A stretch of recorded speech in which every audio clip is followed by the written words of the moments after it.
Javed Abdi Foundation, JAF, which also stands for Journalism, Advocacy and Fun.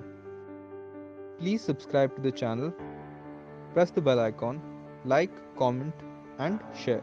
uh, there's some really terribly upsetting stuff if you look at both the census as far as women with disabilities go, as in like, yeah, gender and disability, but particularly females and disability. Let's just assume that more or less there may be some kind of variation, but there can't be too much of uh, a difference in the number of girls and boys born with disabilities, right?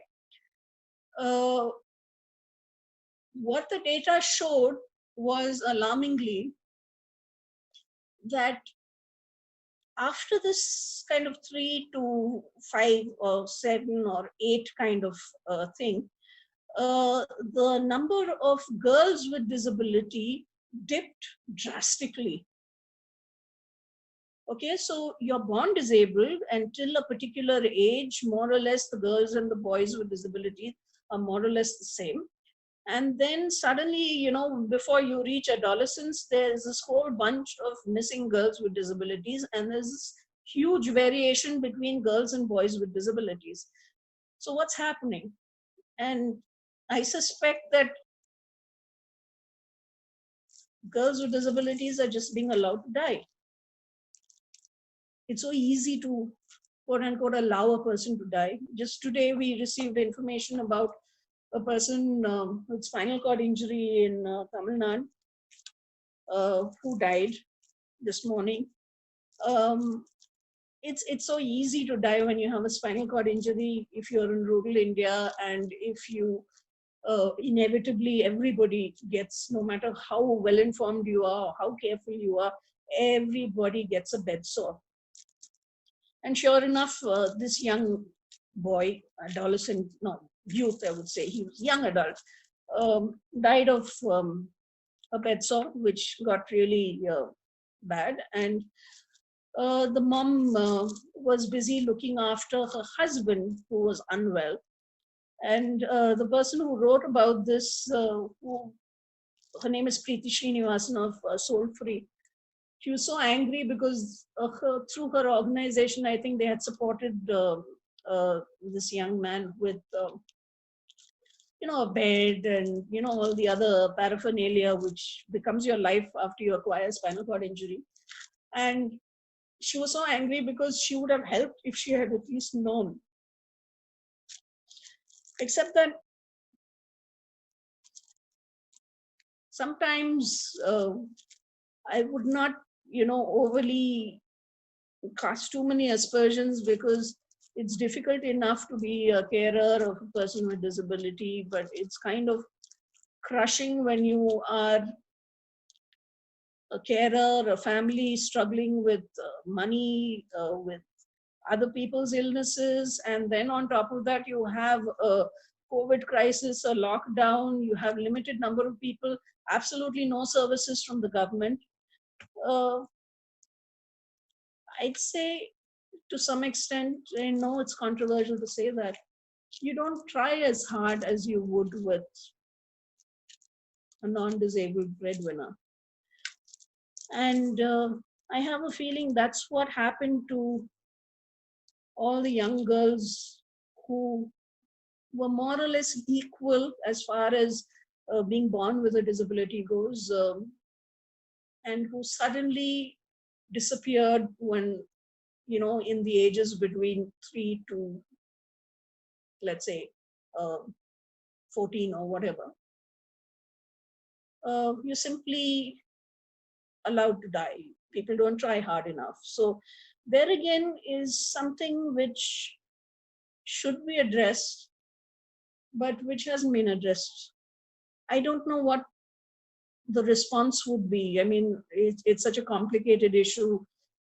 I mean, you're talking about people who um, have so many issues, and then, with very little government support, practically no community support, family support, etc. Yet the girls with disabilities are dying and the boys are not. I'm not saying boys should be, but hey, is a girl with disability of less value than a boy? I mean, somewhere, as far as this information has been around now for more than 10 years, and we've done absolutely nothing about it.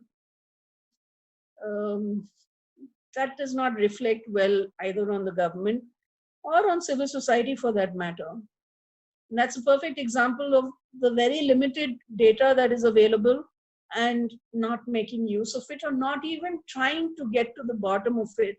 Maybe for some reason, the data is wrong. Maybe, there's been some mistake, or, the enumerator's just been lazy. And hopefully these girls are not just being allowed to die, or not, I mean, people are not fighting for them as much as they are for the disabled boys. Maybe, but at least let us know, let us find out. And unfortunately, that doesn't seem to be happening. And for that, I think we really need to insist on a few things. Like, you have a program, you have your MSJE, which is offering you a bunch of schemes. Get data each time from each of those schemes. You should not have a scheme in India without a social research component to it. And just like how you have concept of gender budgeting, and how that is a thing now, and people have to report department wise, ministry wise, department wise, and the data is automatically disaggregated and given to you on a platter.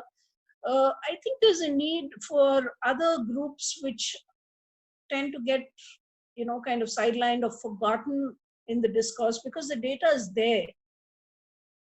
People just haven't gotten around to giving you the information about it. Even if you look at census data, they will give you data on disability only till a particular level. That's something we tried pushing last time itself. Give us right down to the district level at least, so that we can drill down further and further and further. But maybe it's logistics, maybe it's just too much of effort. That hasn't happened. But as far as the different departments really reflecting how much they, kind of spend on disability as a percentage of their total budget, that boils down to really, one, people deciding that they should do it. Two, small things like, if you want disaggregated data, you need to have an expense head. And that's something which you really need to sit and work out with, I don't know, Ministry of Finance, probably some abstract little part of it, in which you say that for every item, this particular sub head means that it's going for disability. And that again is something which we need to push on the policy part of it, because I think everybody knows that the data is there.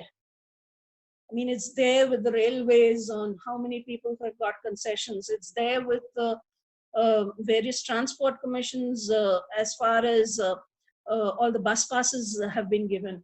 It's there with, let's say, the education department on the number of children who are going through home-based education. It's there with the Ministry of Higher Education, not Ministry, Department of Higher Education, on the disabled people getting scholarships. It's there with NREGA on the number of people who are disabled and NREGA beneficiaries.